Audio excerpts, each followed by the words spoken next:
오늘은 대우리문답 169문과 170문을 잇따라 고백하면서 성찬에 합당하게 참여하는 길이 무엇인가를 교우분들과 함께 상고하겠습니다. 169문. 그리스도께서 주님의 성찬에서 떡과 포도주를 어떻게 주고받도록 정하셨습니까? 답. 그리스도께서 말씀의 사역자를 세우셔서 이 주님의 성찬의 성례를 거행할 때 제정의 말씀과 감사와 기도로서 떡과 포도주를 통상적인 용도로부터 구별하고 떡을 들고 떼어서 떡과 포도주를 둘 다 성찬에 참여하는 사람에게 주게 하셨습니다. 성찬에 참여하는 사람은 주님께서 정하신 대로 떡을 받아 먹고 포도주를 마시되 자신을 위하여 그리스도의 몸이 찢어지고 주어졌으며 그리스도의 피가 흘려진 것을 감사하는 마음으로 기억해야 합니다. 170문. 주님의 성찬에 합당하게 참여하는 사람들은 어떻게 주님의 몸과 피를 먹고 마십니까? 답. 그리스도의 몸과 피는 주님의 성찬에서 물질적으로나 육신적으로 떡과 포도주 안에 혹은 그것들과 함께 혹은 그것들 아래에 있지 않지만 떡과 포도주가 그것들을 받는 사람들의 감각에 참되고 실제적으로 현존하는 것만큼 그들의 믿음에 영적으로 임재합니다. 그러므로 주님의 성찬의 성례에 합당하게 참여하는 사람들은 물질적이나 육신적인 방식이 아니라 영적인 방식으로 그리스도의 몸과 피를 먹고 마십니다. 그러나 그들이 믿음으로 십자가에 달리신 그리스도와 그분의 죽으심의 모든 유익을 받아 자신에게 적용할 때 그것은 참되고 실제적입니다.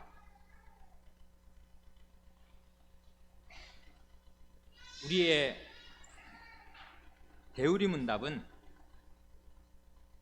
세례와 성찬에 대해 정말 잘 가르칩니다. 탄복하지 않을 수 없을 만큼 참 잘 가르칩니다. 그래, 165, 6, 7문 그 세 문답에서 세례가 뭐냐, 세례 누구한테 주냐, 그리고 세례의 효력이 평생토록 나타나도록 하려면 어떻게 해야 하는가를 잘 가르쳤습니다. 그 다음 지난주부터 살펴보기 시작한 이 168문서부터 175문까지 8문답에 걸쳐서는 먼저 성찬이란 뭐냐, 이 성찬을 어떻게 주고받느냐, 그리고 성찬에서 실제로 그리스도의 몸과 피를 어떤 방식으로 먹고 마시게 되는 건가, 그거를 이제 고백하고요. 그러고 나서가 아주 매력이 있는데 그 성찬이 무언가를, 그리고 성찬상에서 어떻게 그 떡과 포도주가 나누어지는지, 주고받는지, 그리고 실제로 어떤 식으로 그 떡과 포도주로 대표되는 그리스도의 몸과 피가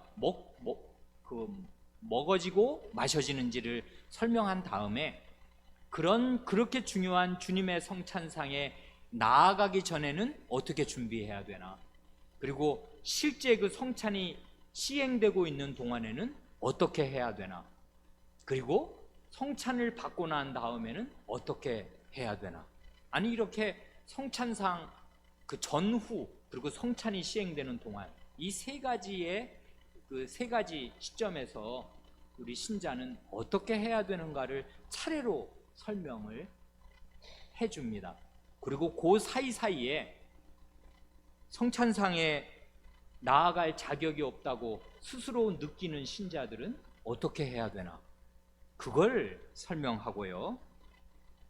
그러면 성찬을 받기 원하는 신자는 다 성찬을 받을 수 있는가 하는 문제를 또 다룹니다. 그래, 정말 빠진 데가 없이요, 이 성찬에 관해서 8문으로 굉장히 충실하게 잘 가르쳐 줍니다. 특별히 이게 아주 실제적이고요, 그리고 아주 목회적이라는 것, 그러니까 이 성도의 실제 삶을 잘 알고 성찬상에 올 때 그 성찬을 받기 전에, 또 성찬이 집행되는 동안에, 또 성찬을 받고 난 뒤에 어떻게 우리가 자주자주 실수하는가, 뭘 놓치는가를 잘 알고 있는 목사의 심정으로 이런 문답을 준비해서 우리로 하여금 고백하게 하고 가르침을 받게 합니다. 그리고 굉장히 따뜻합니다. 그 성찬상에 나올 수내가 없다고 그렇게 자책감을 느끼는 신자들은 어떻게 해야 하는가를 따로 한문을 할애해서 가르치고 배운단 말이에요. 굉장히 실제적이면서 아주 따뜻하고 정말 목회적이다, 참 좋은 신앙 고백을 우리는 유산으로 받아서 오늘 누린다 하는 것을 생각합니다. 이제 169문과 170문을 오늘 우리가 고백했고 함께 또 뜻을 살펴보려고 하는데, 그리스도께서 그 169문이 그렇지 않습니까? 그리스도께서 주님의 성찬에서 떡과 포도주를 어떻게 주고받도록 정하셨는가, 그거를 이제 질문으로 던지고 나서 대답으로 제일 먼저 하는 말이 뭐예요? 실제로도 이렇게 되어 있는데요, 그래 그 번역의 순서를 좀 바꾸었습니다. 제일 먼저 하는 말은 말씀의 사역자를 세우셔서 이렇게 하도록 하신다, 그것입니다. 말씀의 사역자를 세우셔서 성찬을 나누어 주도록 그렇게 하셨다고 고백합니다. 이 얘기 왜 제일 먼저 하는 것입니까? 왜 그러냐 하면 성찬이 다름 아닌 은혜의 방도이기 때문에 그렇습니다. 은혜의 방도라 하는 거 3가지 다 아시잖아요. 말씀, 성례, 기도입니다. 이 3가지 은혜의 방도의 중심에 다 각각 말씀이 들어있어요. 이 말씀은 뭐 그 자체로 그 말씀이고요, 이 성례, 세례와 성찬은 보이는 말씀이라고요. 하나님의 말씀으로 약속하신 것을 눈에 보이는 표로 보여주고 하나님의 약속의 말씀에 도장을 찍어주는 거란 말이에요. 그러니 세례와 성찬을 가리켜서 보이는 말씀이라고 합니다. 우리가 다 먹어 맛보고 이 물로 이렇게 끼얹어지는, 피부로 경험하는 말씀입니다. 결국 여기서 중요한 건 말씀이라고요. 그리고 기도란 뭐냐 하면 다른 게 아니라 하나님 말씀에 대한 독창입니다. 하나님께서 이렇게 말씀하여 주신 게 있으니까 그 말씀대로 이루어 주시옵소서. 하나님 약속하지 않으셨습니까? 그 약속대로 이루어 주시옵소서 하는 게 기도란 말이에요. 말씀이 없으면 기도는 없는 것입니다. 그리고 그 말씀 없이 하는 기도라는 건 하나님이 증오하신단 말이에요. 사람이 귀를 돌이켜 율법을 듣지 아니하면 그의 기도도 가증하니라. 그러니까 자기 소원을 아랜다고 기도가 되는 게 아니라 하나님의 말씀을 듣고 그것으로 내 속이 뒤집어지고 바뀌어서 하나님의 말씀이 내 소원이 되어서 그 말씀이 정말 좋네, 하나님의 말씀이 무슨 엉뚱한 것이 아니라 사람의 가장 큰 궁극적인 행복, 사람에게 가장 복된 걸 약속하신 게 하나님의 말씀이잖아요. 그러니 복음의 말씀이니까 이 복음의 말씀이 그대로 이루어지게, 나에게도 이루어지게 해주시옵소서. 그게 기도니까 기도는 결국 말씀의 메아리입니다. 말씀의 복창이라고요. 그러니 이 은혜의 방도 3가지에 모두 말씀이 박혀 있어요. 여기 말씀에, 성례에, 기도에 다 말씀이 꽉 들어 있습니다. 그러니 그 말씀의 사역자, 이 하나님의 말씀을 전하는 사람, 목사잖아요. 말씀 사역자가 성찬을 베풀어야 합니다.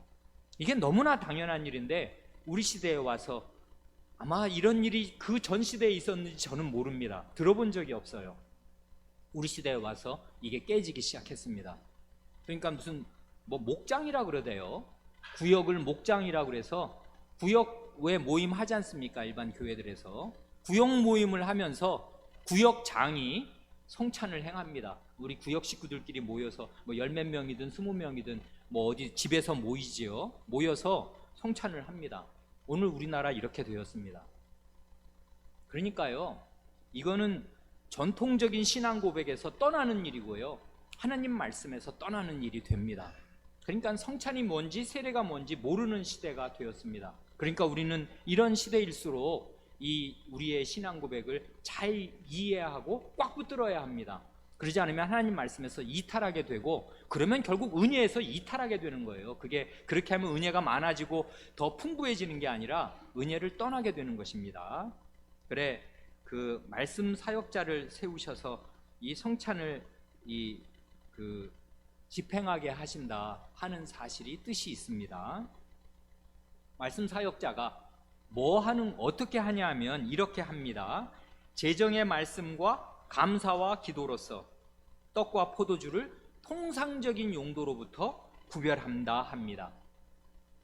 그러니까 이건 뭐 우리 성찬상에서 늘 우리가 성찬 받을 때 있는 일이니까 우리에게 어린 사람들도 이게 무슨 말인지 모르지 않는데요, 재정의 말씀과 감사 기도를 드린다고요. 목사가 이 떡과 잔을 앞에 놓고서 우리 주님께서 이 성찬을 제정하실 때 이렇게 말씀하셨다, 떡에 대해서는 이렇게 말씀하시고 이 포도주 잔에 대해서는 이렇게 말씀하셨다 하고 제정의 말씀을 전합니다. 반드시 그게 있어야 돼요. 그리고 감사 기도를 드린다고요. 감사 기도입니다.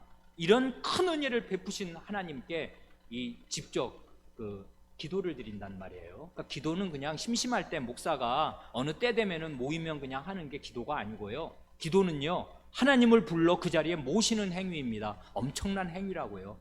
살아계신 하나님께서, 예를 들면 여러분 보고 제가 여기서 갑자기 여러분 중에 한 분, 홍길동 씨 잠깐 일어나 보십시오. 그러면 졸다가 번쩍 잠이 깰 거 아닙니까? 예배 시간에 목사가 누구씨 잠깐 일어나 보세요. 그러면 왜 그래, 내가 뭐 잘못했어, 오늘 왜 그래, 잘못 걸렸네, 창피하다 이러면서 바짝 긴장할 거 아니에요, 자기 이름 석자가 불리면. 그런데 하나님께서 당신의 이름이 불리시는데 하나님이 나 못 들었는데 누가 그랬어 이렇게 하시겠습니까? 천만에요.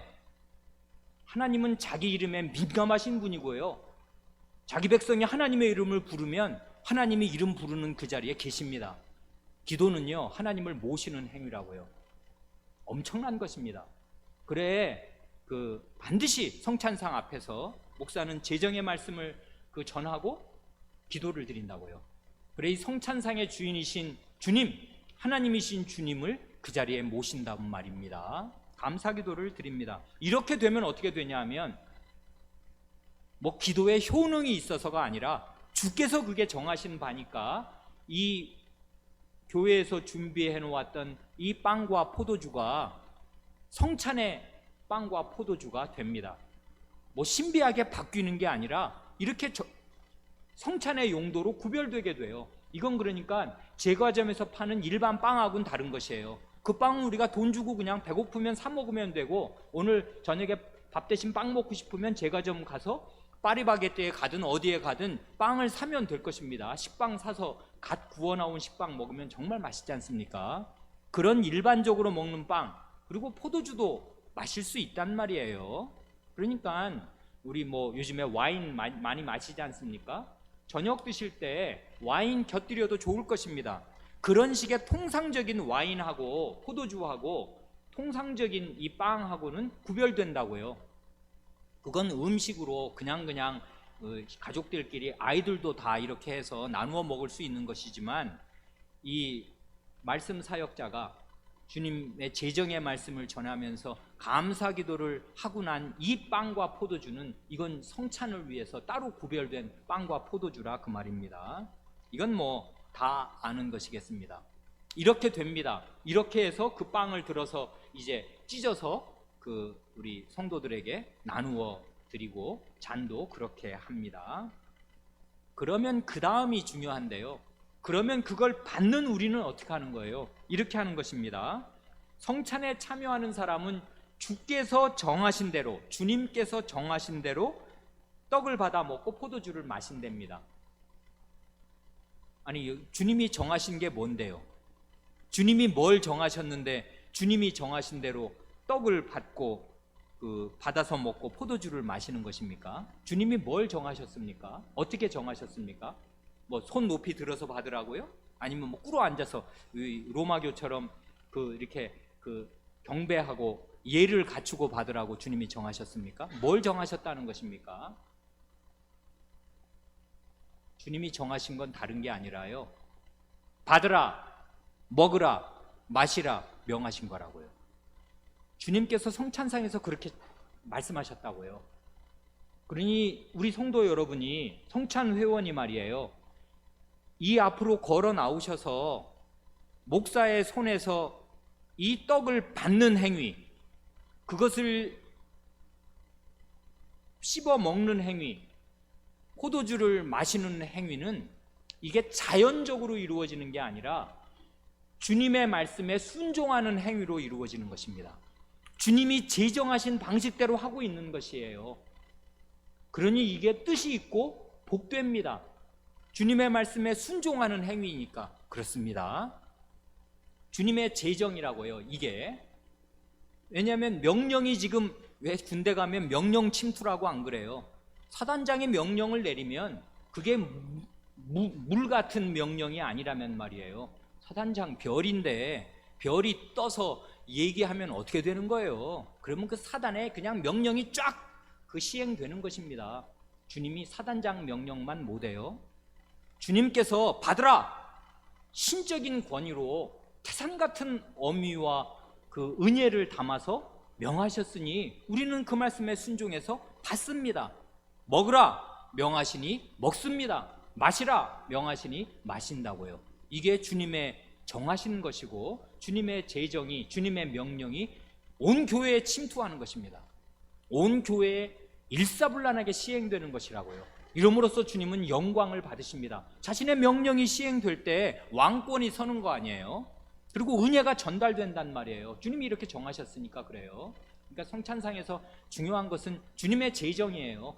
주님이 뭘 어떻게 말씀하셨고 어떻게 정하셨냐 하는 것이고, 그걸 그대로 잘 알아들은 성도들이 그것을 순종하면서 시행한다, 그것입니다.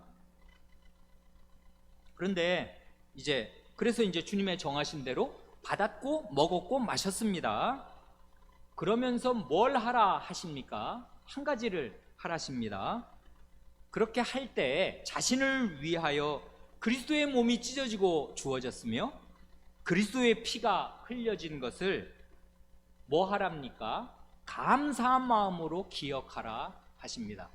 이것도 주님의 명령이에요. 너희가 이것을 행하여 나를 기념하라 할 때, 그 기념하라는 게 기념식 하라는 말 전혀 아니고 기억하라 이것입니다. 우리의 믿음에 호소하는 것이고요, 우리의 영혼의 작용에 호소하는 것이에요. 우리는 목석이 아니란 말이에요. 사람이라고. 우리를 이렇게 정신기능을 가진 하나님을 닮은 존재로 지으셨잖아요. 그러니까 너희의 정신기능을 활발하게 사용해서 이 일을 행할 때마다 나를 기억해라 하고 주님이 명하셨다고요. 이것도 주님의 제정의 말씀 속에, 명령 속에 들어가 있어요. 그러니 성찬상에 올 때마다 우린 뭐 해야 돼요? 그리스도의 몸이 어떻게 됐나? 그리스도의 피가 어떻게 됐나? 나를 위해서 그리스도의 몸이 찢어지고 나에게 주어졌지. 그리스도의 피 어떻게 됐나? 나를 위해서 흘려진 거지. 그걸 기억하는 것입니다. 근데 감사한 마음으로 기억합니다.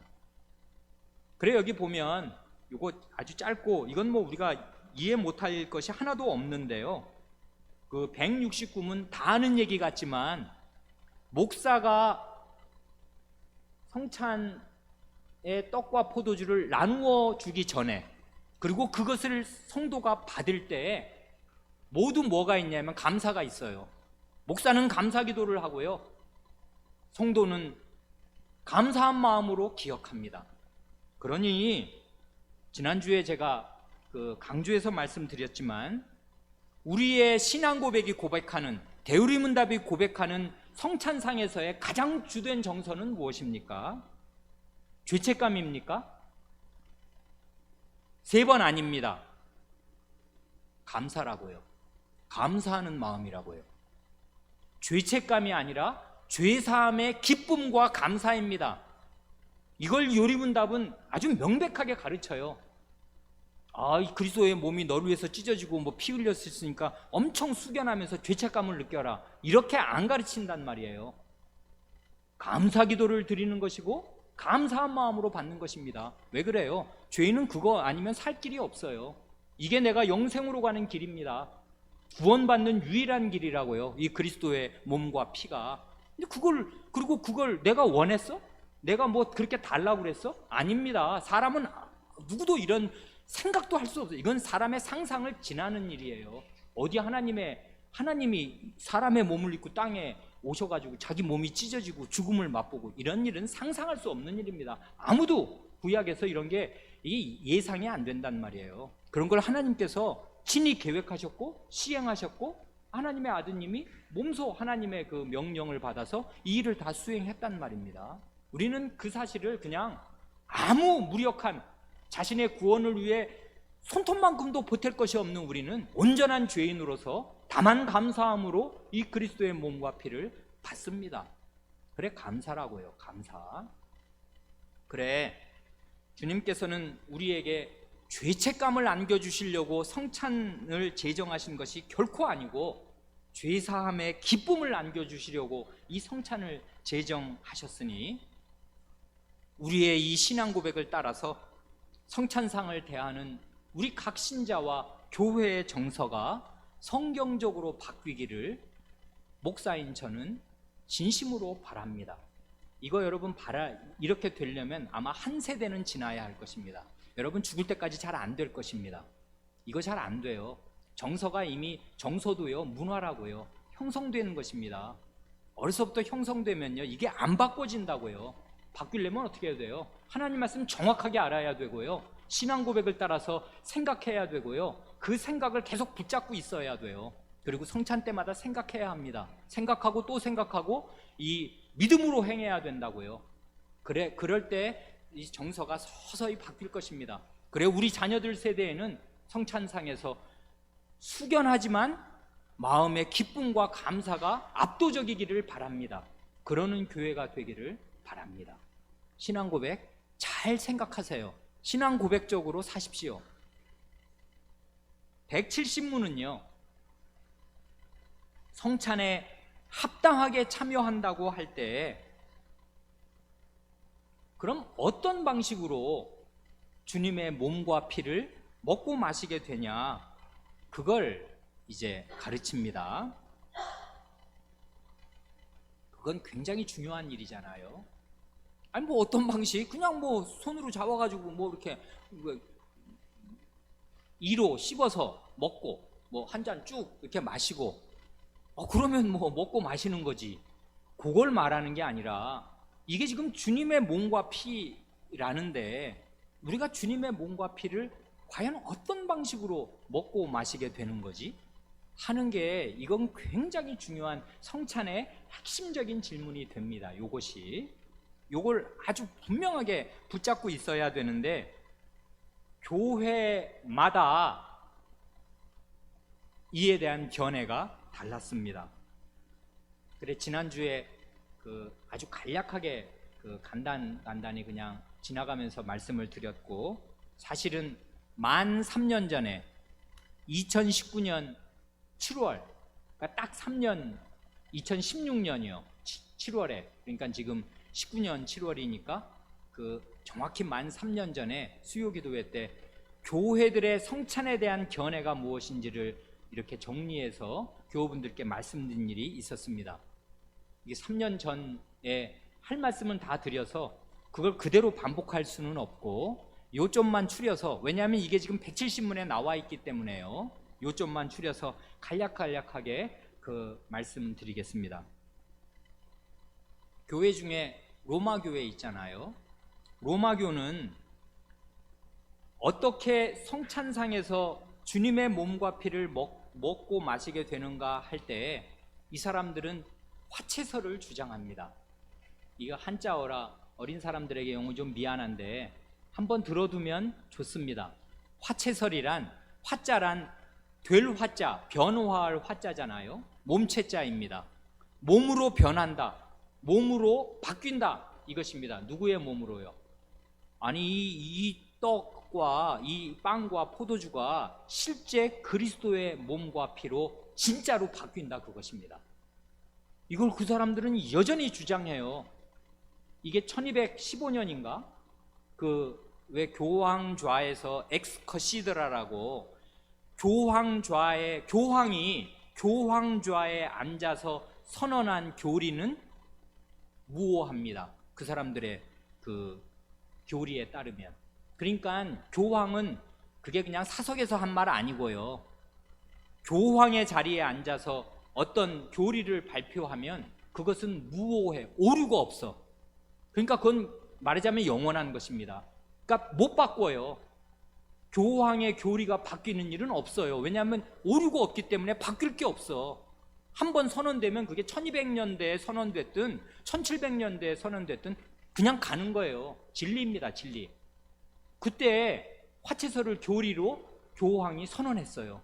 그래 이게 여전히 지금 이게 예를 들면 이게 800년도 더 지났지 않습니까? 그랬는데 여전한 그 사람들의 진리로 떠받드는 교리입니다. 뭐냐면 사제가, 로마교 신부가 이 떡과 포도주를 들고서 축성을 합니다.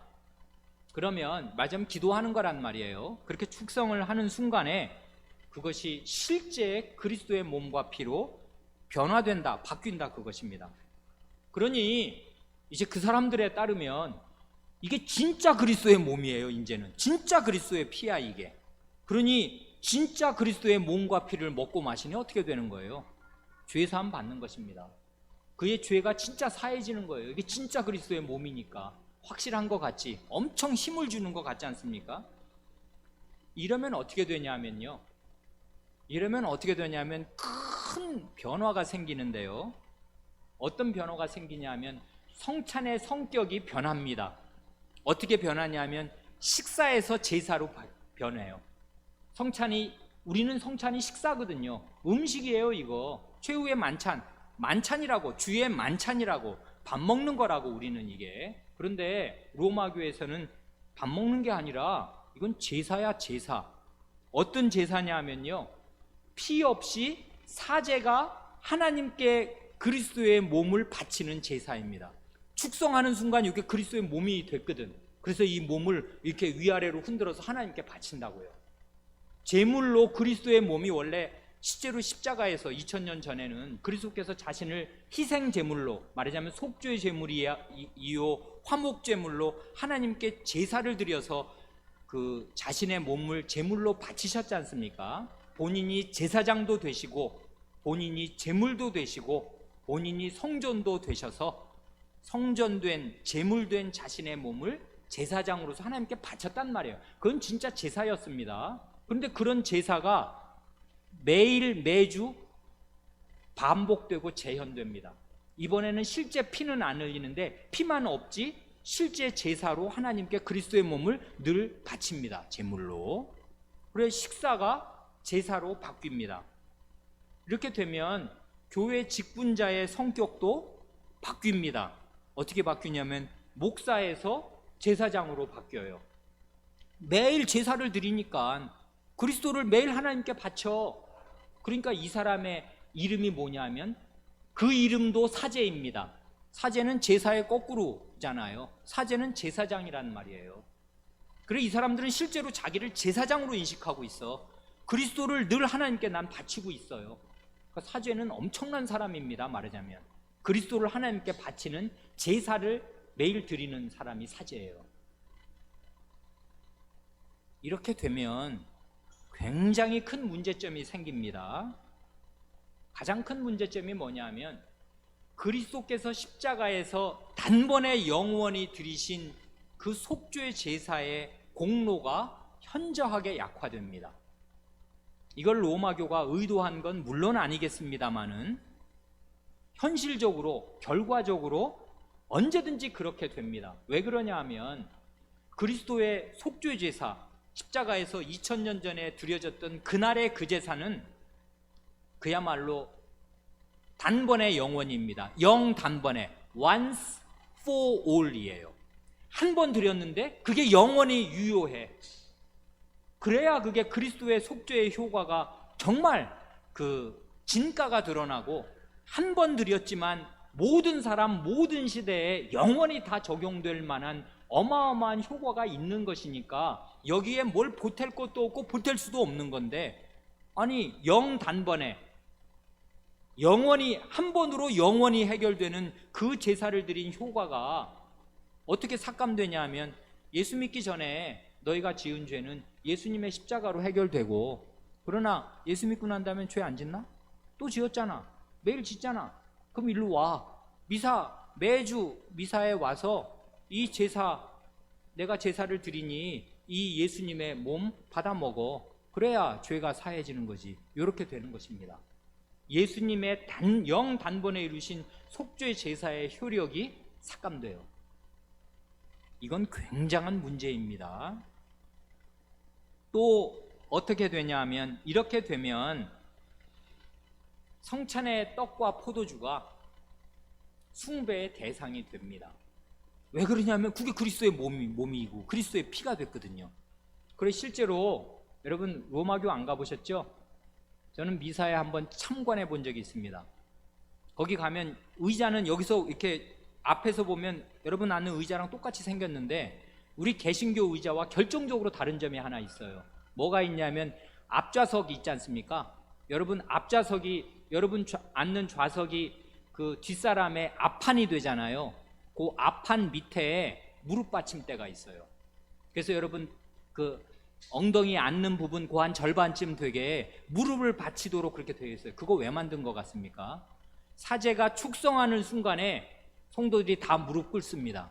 근데 무릎 꿇으면 양복이고 뭐고 땅바닥에 닿아야 되니까 그 땅바닥에는 안 닿도록 무릎 받침대를 밑에다가 쫙 깔아놔서 거기다가 무릎을 받치고 경배 드린다고요. 그건 진짜 그리스도의 몸이거든. 근데 실제로 그리스도가 여기 나타나셨으면 여러분 절 안 하겠습니까? 다 엎드려 절해야지. 그러니까 실제로 이 사람들은 매주 절합니다. 어디다가? 그리스도의 몸으로 바뀐 떡과 포도주한테 절한다고요. 그래, 떡과 포도주가 숭배의 대상이 돼요. 이러면 이게 물질 숭배가 되는 거라고요. 이러면 어떻게 돼요? 우상 숭배가 되는 거지. 물질이 예수 그리스도를 대체하고 자기들은 그게 예수 그리스도라고 믿으니까 그렇게 하는 모양이지만, 실제로는 이게 물질 숭배요 우상 숭배로 뒤바뀐다고요. 그래, 이제 이 전투적인 환경에서 나왔던 하이델베르크 요름답 80문에는 그 미사는 쭉 넘어가서 저주받을 우상 숭배입니다. 이런 말을 한 것입니다. 그때는 이제 뭐 죽고 죽이는 그 분위기가 그랬으니까 살벌했지 않습니까? 그러니 이렇게 못 박아두지 않을 수가 없었습니다. 미사는 저주받을 우상 숭배라고. 원래 우상 숭배는 다 하나님의 저주가 붙어 있잖아요. 우상을 숭배하는 자는 망할 것입니다. 저주받을 것이라고요. 그런데 이 미사가 바로 우상 숭배가 되었습니다. 왜 그래요? 이게 떡과 포도주가 바뀌었다니까 그렇게 되는 것입니다. 이 미사를 승인하게 되고 화채서를 승인하게 되면 어떻게 되냐 하면은, 이게 교회 생활에서 중대한 문제점이 앞에서 말씀드린 것인데, 이것의 현실적인 함의, 현실적으로는 이게 무슨 문제가 되냐면 중심이 옮겨지게 돼요. 어떻게 옮겨지냐면, 하늘에 계신 그리스도, 하늘에 계신 대제사장에게로 우리의 마음과 초점이 가는 게 아니라 이 땅에 있는 미사를 드리는 제사장, 이 땅의 제사장들에게로 초점이 옮겨지게 됩니다. 그래, 언제든지 이 사제가 중요해요. 그래, 이 사람들은 나중에는 고백성사도 받습니다. 나한테 와서, 예를 들면 내가 사제면 나한테 와서 죄를 고백하라고 죄 고백을 받습니다. 그리고 사죄를 선언하고요. 그리고 그리스도를 하나님께 바치는 제사를 매주 드립니다. 굉장히 사제가 중요하다고요. 하늘에 계신 제사장이 아니라 이 땅에 있는 제사장한테 중심이 옮겨집니다. 사죄의 은혜를 베푸시는 그리스도로부터 물질인 떡과 포도주로 중심이 옮겨져요. 그럴 거 아니에요. 아니 그리스도는 하늘에 계시지만 아니 요게 지금 요게 그리스도의 몸이고 요게 그리스도의 피니 우리의 눈과 마음이 어디로 가요? 요 땅에 있는 요 떡과 포도주한테로 마음이 쏠린단 말이에요. 중심이 이동하는 것이에요. 하늘에 계신 실제 그리스도에게로부터 이 땅에 있는 이 물질인 떡과 포도주로 중심이 이동하는 것입니다. 요렇게 되면 어떻게 되냐면, 그리고 요게 진짜 그리스도의 몸과 피로 바뀌었다고 그걸 확고부동하게 믿으면 어떻게 되냐면, 믿음이 아니라 자동주의가 생깁니다. 자동주의는 뭐예요? 아니 이게 진짜 그리스도의 몸이야. 그럼 그걸 먹었어. 그럼 당연히 효과 나와야지. 효과 안 나오면 되나? 그리스도의 몸인데 효과가 안 나오면 그 말이 아니지 않습니까? 진짜 그리스도의 몸이라며. 그러니 이게 효과를 내야 돼요. 그러면 어떻게 돼? 믿음을 발휘할 필요가 없게 돼. 왜 그러냐면 이게 진짜 그리스도의 몸이니까 내가 그걸 먹었으니 나는 효과가 날 거야. 이렇게 되는 것입니다. 그래 믿음이 아니라 그냥 기계적으로 참여하면 자동적으로 은혜를 받는 것처럼 생각을 하게 된다고요. 그래 굉장히 많은 문제가 생기게 됩니다. 그래 이 화채설은 이건 굉장히 이게 말하자면 힘 있는 것 같은데, 진짜 그리스도의 몸과 피로 변했다고 하니까 이럴 것 같은데, 이게 실제로 교회의 성격을 바꾸고 직분자의 성격을 바꾸고 우리의 초점을 바꾸고 중심을 바꾸면서 굉장히 많은 문제를 일으키게 됩니다. 그런가 하면 오늘 우리의 이 대우리문답 170문에서 아주 주요하게 다루는 것이 뭔가 하면, 루터교, 이번에는 로마교가 아니라 루터교의 공제설입니다. 공제설이란 그 공자가 왜 함께 공자예요. 공산주의 할 때 공자 말이에요. 함께, 공, 있을 제자입니다.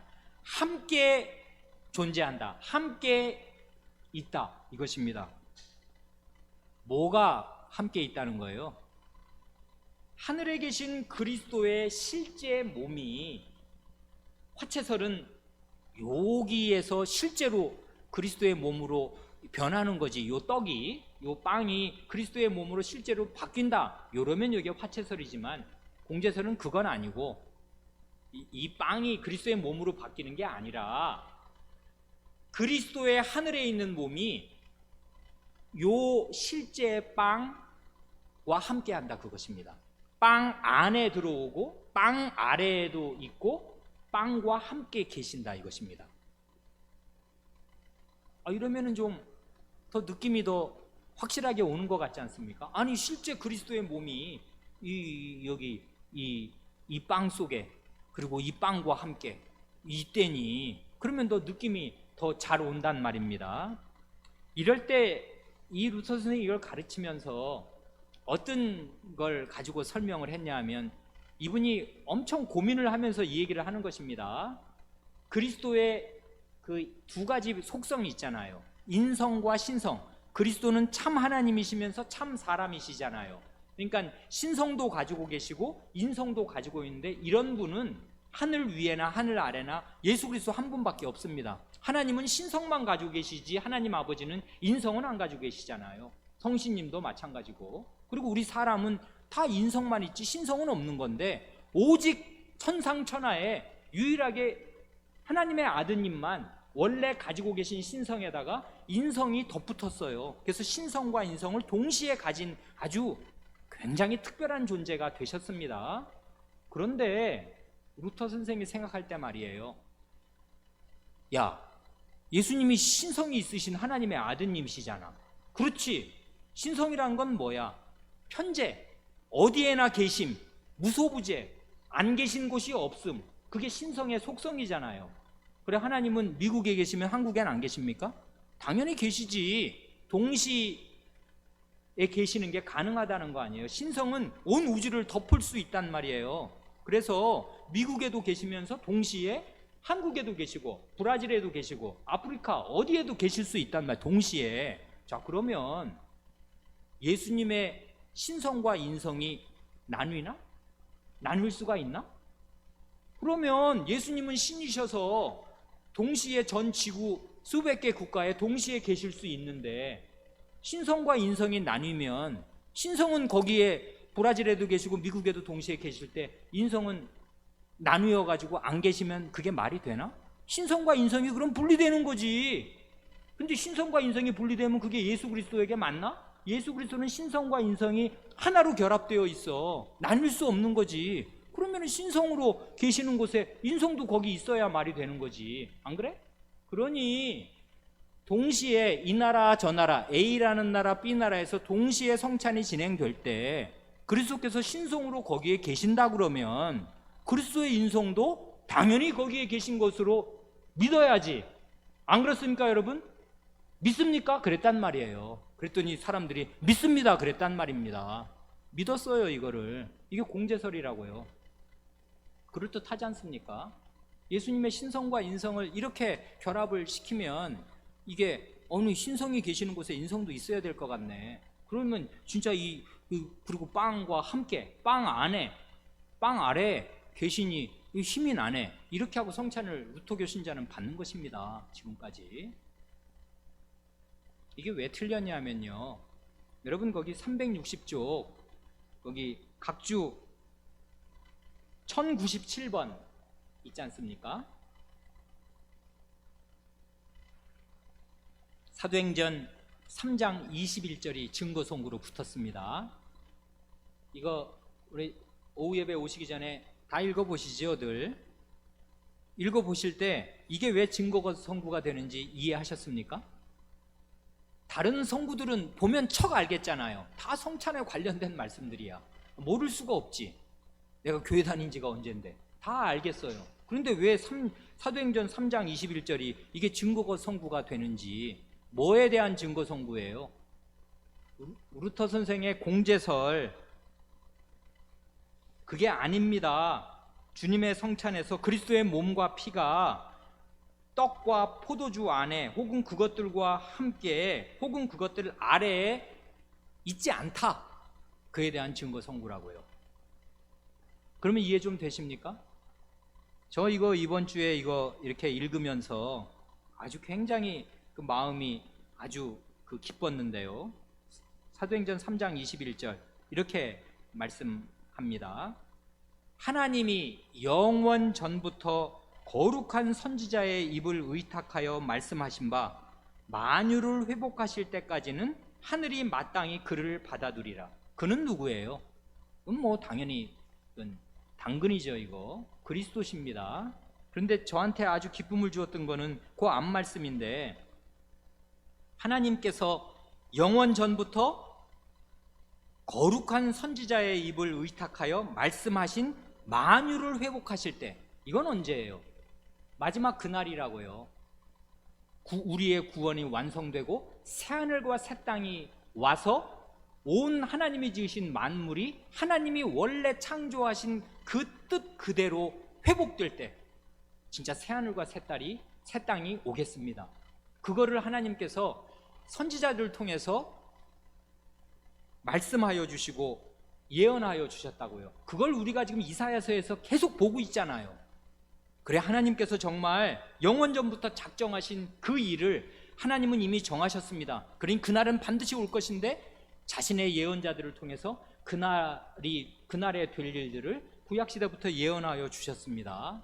그래서 제가 우리가 이사야서를 성경 공부 전에 같이 읽으면서 그 거룩한 선지자들의 예언들을 읽고 있으니, 이 만유를 회복하실 그날의 모습이 이럴 것이고, 그게 그냥 그걸 고지고대로 그걸 그림 그리듯이 그려놓은 건 아니란 말이에요. 그날을 봤나? 그러니까 예언적인 언어로, 시적인 언어로 그림처럼 이렇게 묘사한 것일 뿐입니다. 그렇지만 그게 그러면 없는 거냐면 결코 그렇지 않고 이게 이루어지겠는데요. 문제는 뭐냐면 여기서 왜 이게 증거송구가 되냐 하면, 마지막 그날까지 하나님이 만유를 회복하시는 그날, 새하늘과 새 땅이 오는 그날까지는 하늘이 마땅히 예수 그리스도를 받아둔다, 그것입니다. 예수 그리스도 어디 계신다는 거예요? 어디 계신다는 거예요? 하늘에 계신다, 그것입니다. 그러면 어떻게 되는 거예요? 땅에는 어떻게 되는 거예요? 예수 그리스도는 안 계십니다. 이게 아주 분명한 사실이라고요. 예수 그리스도의 인성은 지금 하느님 보좌 앞에, 하나님 보좌 오른편에 계십니다. 하나님과 함께 계셔요. 여러분, 인성은 동시에 두 군데 있는 게 아니에요. 신성은 어디나 계시지만 인성은 동시에 두 군데 있는 게 아니라고요. 땅에도 있고 하늘에도 있고 이러는 거 없는 것입니다. 예수님은요, 한번 승천하신 뒤로는 다시 오시는 그날까지는 하늘에만 계십니다. 몸으로는요. 그래서 이 말이 아주 중요한 거라고요.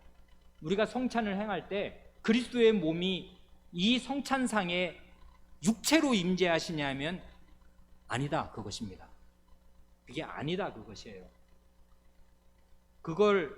그걸로 여기 루터 교회 이 공제서를 부인합니다. 거부한다고요. 그리스도의 실제 몸이 이 성찬의 떡과 잔에 함께 안에 그 아래에 있는 것은 아니다 그것입니다. 그걸 하나 이제 생각하는 것이 좋습니다. 마지막 하나 남은 것이 뭐냐 하면 스위스의 그 쥐리히의 종교 개혁자 아주 훌륭한 분인데 찌빙글리 선생이 말한 기념설 혹은 상징설입니다.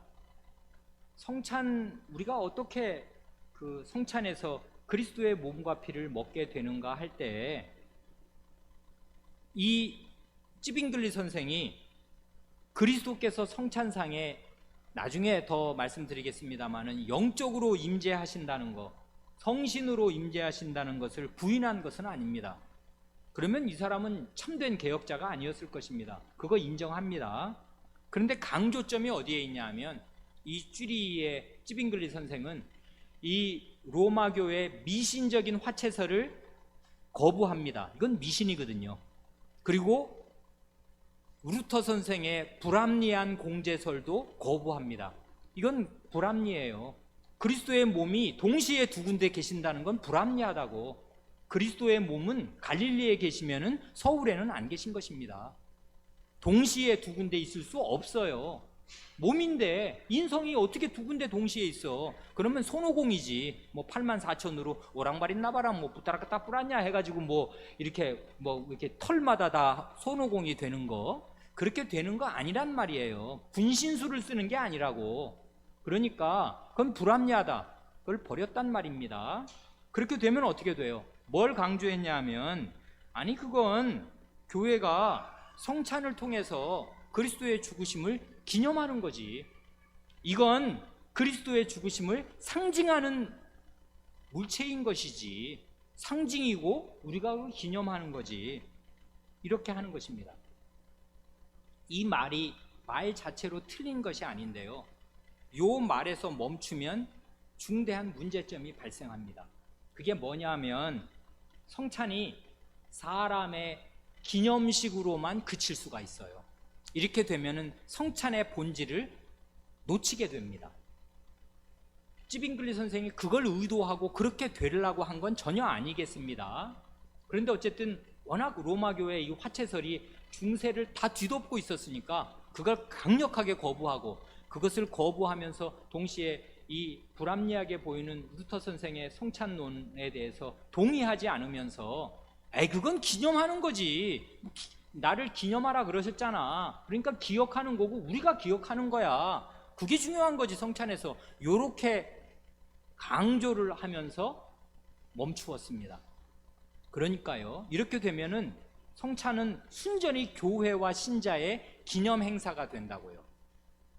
이렇게 아는 신자들도 꽤 있을 겁니다. 이렇게 되면 이러면 성찬을 제대로 받지 못하게 됩니다. 가장 올바른 관점이 무엇인가? 그걸 170문에서 가장 성경적인 관점이 무언가를 170문에서 너무나 잘 가르쳐 줍니다. 이걸 꽉 붙들어야 합니다. 그러니까 여러분, 이거 아는 게 쉬운 게 아니라고요. 그러니까 이 사람들 다 바보입니까? 루터가 바보예요? 천만에요. 루터는 굉장한 선생입니다. 엄청난 개혁자란 말이에요. 그런데 하나님 성찬에 관한 하나님 말씀 올바로 붙드는 데서는 모자람이 있었다고요.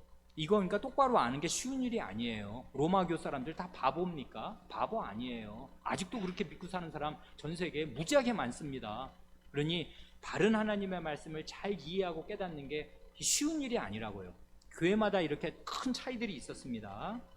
그래, 여기 답에 이제 밑줄을 뭐 마음으로 치시든 실제로 치시든 밑줄을 치시면 좋을 텐데, 제가 3번으로 나누어서 그 밑줄을 쳐보시도록 제가 이렇게 하겠습니다. 그러면 아마 그 요점이 분명해질 것 같아서요. 여기에 한번 밑줄을 쳐보죠. 360쪽 그 170문 답의 2번째 줄에 물질적으로나 육신적으로 그 말 나오지 않습니까? 물질적으로나 육신적으로, 요게 바로 아마도 로마교의 화채설과 루터 선생의 공제설을 동시에 거부하는 말인 것 같습니다. 물질적으로, 육신적으로. 그 다음 같은 쪽에 밑에서 4번째 줄에 보면 그게 아니고, 물질적으로나 육신적으로가 아니고 믿음의 영적으로 임재합니다. 그 영적으로, 거기에 밑줄을 한번 쳐보세요. 그러면 뭐와 뭐가 대조되는지 금방 아시겠지요. 그리스도의 몸과 피가 이 성찬의 떡과 포도주에 물질적으로나 육신적으로 임재하는 게 아니라 영적으로 임재한다. 요것입니다. 지금 강조점은 영적인 임재. 요게 뭐냐는 둘째 문제고, 일단 물질적, 육신적과 반대되는 영적인 임재를 말합니다. 똑같은 말을 한 번 더 합니다. 그래서 그 같은 쪽, 그 360쪽 밑에서 2번째 줄과 맨 마지막 줄이 바로 그거지 않습니까? 그러니까 물질적이나 육신적인 방식, 여기 한번 밑줄 쳐보시고, 물질적이나 육신적인 방식이 아니라 영적인 방식으로 먹고 마셔야 한다. 요것입니다. 뭐가 대지되는지 금방 이제 분명하지요. 물질적이나 육신적인 게 아니라 영적인 방식으로 임재하시니 영적인 방식으로 먹고 마셔야 한다. 그것입니다. 지금. 자, 그러니 그리스도께서 영적으로 임재하신다는 말이 무엇인가 할 때, 아까 우리가 그리스도의 신성과 인성을 잠깐 생각했지 않습니까? 그리스도는 정말 하나님의 아드님으로서 신이십니다. 신이라고요. 하나님이라고요. 하나님이십니다. 동시에 참 사람이십니다. 그런데 그 사람으로서는 부활하신 뒤에는 하늘에만 계셔요. 그리고 마지막 그날 다시 내려오시겠습니다.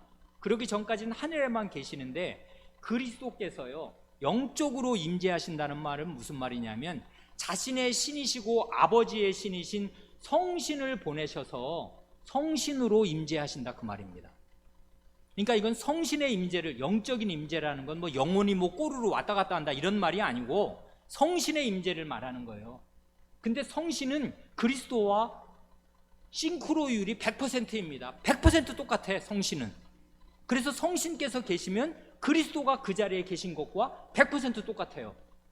그래서 성신께서 계시는 그 자리에 그리스도께서 계신다고 말할 수 있습니다. 얼마든지. 그래, 왜 마태복음 28장 그 18절로 20절이 그거 아니에요? 내가 세상 끝날까지 너희와 항상 함께 있으리라. 아니, 승천하시면서 함께 있겠다니, 아니 떨어지면서 함께 있겠다니, 이게 웬 말?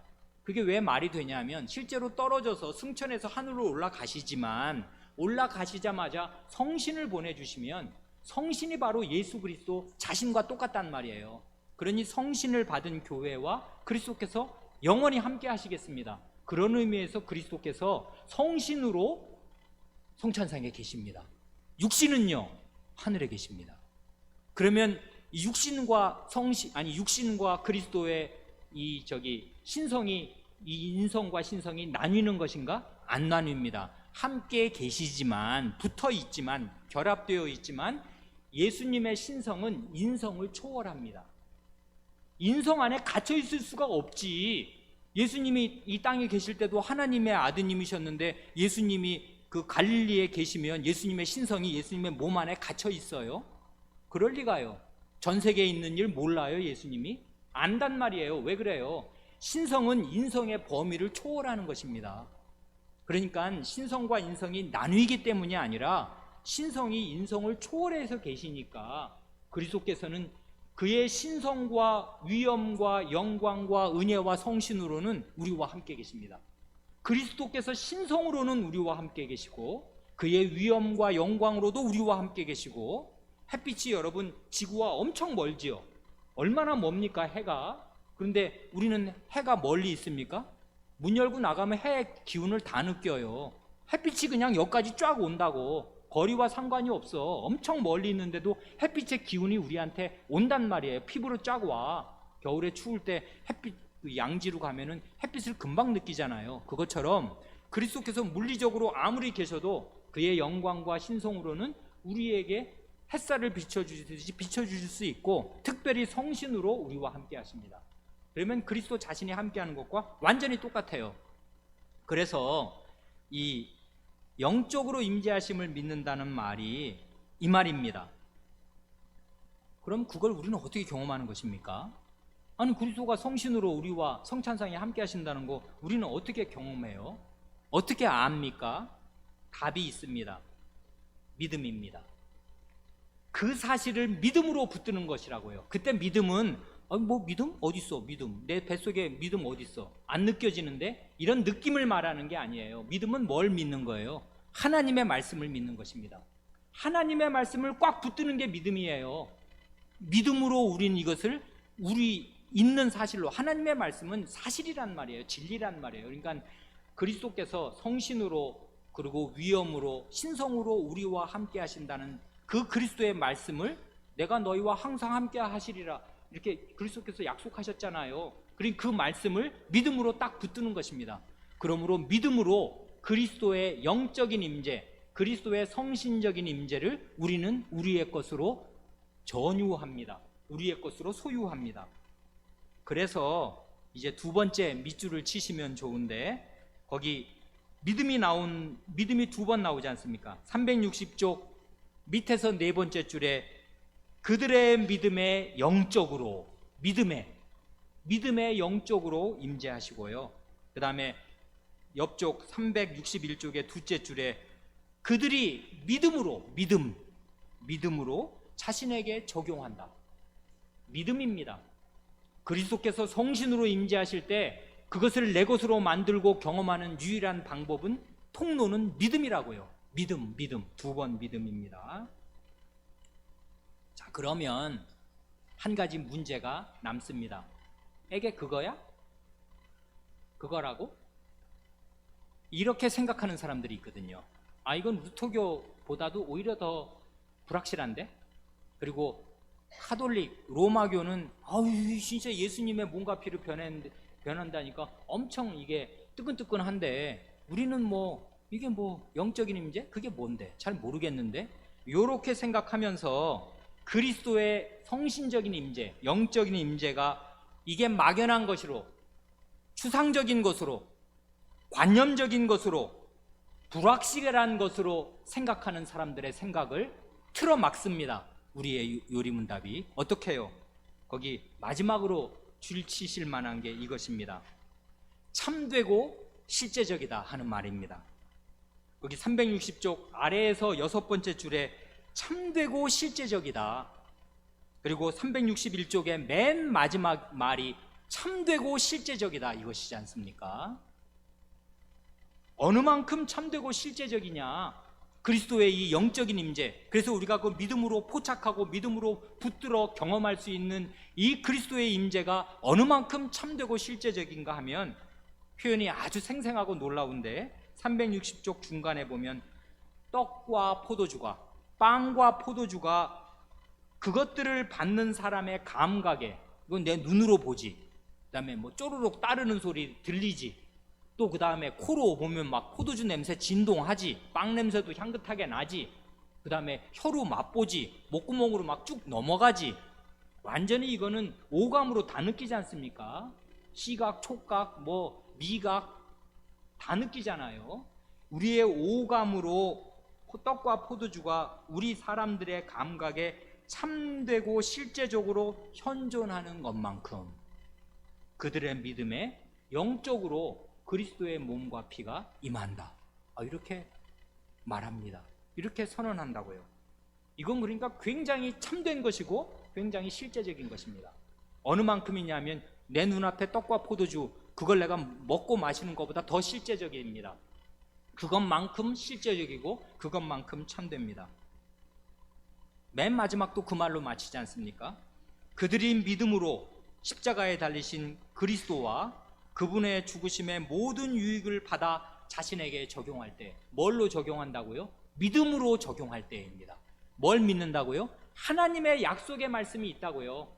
그리스도의 재정의 말씀이 있잖아요. 이게 내가 너희의 죄사함을 위하는 나의 피다. 그리스도의 말씀이 있는데 이걸 안 믿고 어떻게 뭘 믿어? 이걸 딱 믿음으로 자신에게 적용하면 그것은 참되고 실제적입니다. 그에게 그 일이 일어납니다. 빵을 먹은 다음에 먹기 전하고 물리적인 효과가 전혀 없어요? 그럴 리가요. 그럴 수는 없는 것입니다. 인슐린 나옵니다.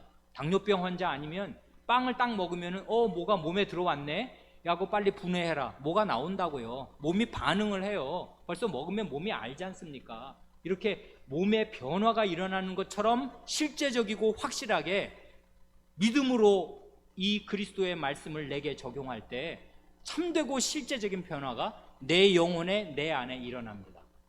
이게 개혁자 칼빈 선생의 가르침이라고 해요.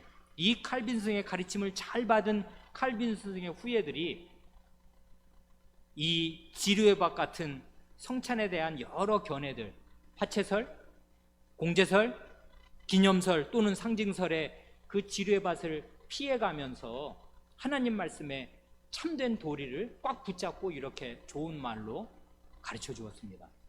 이건 정말 참되고 실제적인 교리입니다. 참되고 실제적인 진리입니다. 성찬에 관해서. 그러나 모든 사람이 소유한 진리가 아닙니다. 아직도 많은 사람은 이렇게 믿지 않습니다. 이게 우리 개혁교회의 성찬에 대한 교리입니다. 그리고 이건 참되고 실제적이라고요. 추상이 아니에요. 관념이 아니고요. 불확실한 것 아닙니다. 이렇게 주장합니다. 개혁교회는 이걸 믿습니다. 그러니 우리 교우분들도 이 성찬상에 오실 때 믿음을 가지고 오시고요. 하나님의 말씀을 믿으십시오. 그리고 그리스도께서 성신으로 이 자리에 성찬상의 주인으로 임재하신다는 사실을 믿으십시오. 여러분의 믿음대로 될 것입니다. 그리스도께서 약속하셨기 때문에 그대로 됩니다. 그러면 참되고 실제적인 은혜를 내가 누리게 됩니다. 아멘. 기도하겠습니다.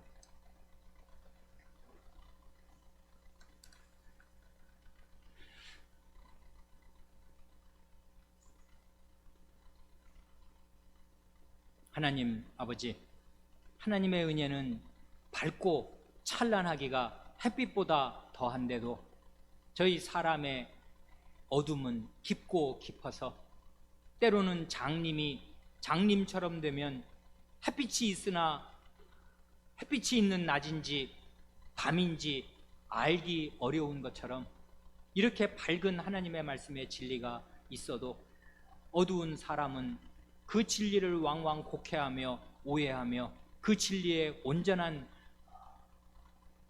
빛을 잘 느끼지를 못하고 수납하지를 못하옵니다. 성찬이야말로 그리스도의 몸과 피를 주시는 그 가장 거룩한 희생 제사의 은혜를 전하는 가장 중요한 예식이요 가장 중요한 은혜의 마련인데도 불구하고 역대의 교회들이 성찬의 참뜻을 바르게 깨닫는데 이렇게 어려움을 겪어 싸우며 여전히 어려움 가운데 있는 사람이 많은 가운데 저희들의 선조들을 통하여 하나님 말씀의 바른 도리들을 이렇게 가르쳐 주시고 일목요연하게 정리하여 주시오니 감사드리옵니다. 주님, 그러나 여전히 이것은 신비요 그리스도께서 성신으로 함께 하시면서 친히 은혜를 베푸신다는 사실은 머리로 이해한다고 다 되는 것이 아니요 그것을 믿음으로 수납하고 꼭 붙들어서 그 은혜를 받아 누려야만 이 진리를 아는 보람이 있겠사오니 저희의 약한 믿음을 붙드시고 하나님 말씀의 도리를 밝히 이해하고 깨닫게 하셔서 성신으로 말미암아 참된 믿음이 저희 속에 자라게 하시고 성찬이 무엇인지를 바르게 깨닫게 하시고 그리하여 성찬상에 성신으로 임재하시는 그리스도께로부터 약속하시고 계획하신 모든 은혜를 다 받아 누리는 저희와 저희 교회가 될 수 있게 하여 주시옵소서. 우리 구주 예수님의 이름으로 기도하옵니다. 아멘.